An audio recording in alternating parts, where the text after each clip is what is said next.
আগের দিন একটা ভিডিও পোস্ট করেছিলাম যে রাজনীতি নিয়ে, ঠিক আছে? তো এটা অনেক ভাইরাল গেছে। তো এখানে অনেক কমেন্ট অনেক করেছে, বিভিন্ন রকম কমেন্ট করেছে অনেকে।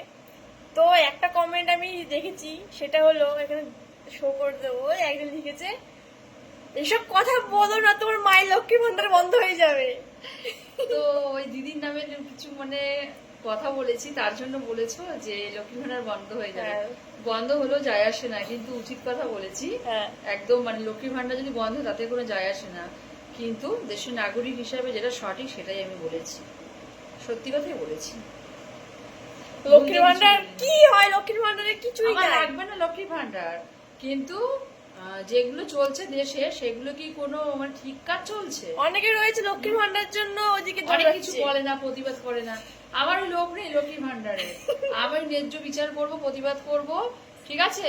যেসব মদের জন্য সব ঘরে ঘরে মহিলারা নির্যাতিত হচ্ছে, তার স্বামীদের কাছে, ছোট ছোট বাচ্চাদের দুটো খাবার জোগাড় করতে পারছে না, এদিকে মদ খাওয়া টাকা হচ্ছে, তো এসব সরকার বন্ধ করতে পারছে না, সাধারণ মানুষের মুখে হাসি ফোটাতে পারছে না, সেরকম সরকারের কাছে আর কি বলবো, সরকারের কোনো তো বিচার নেই।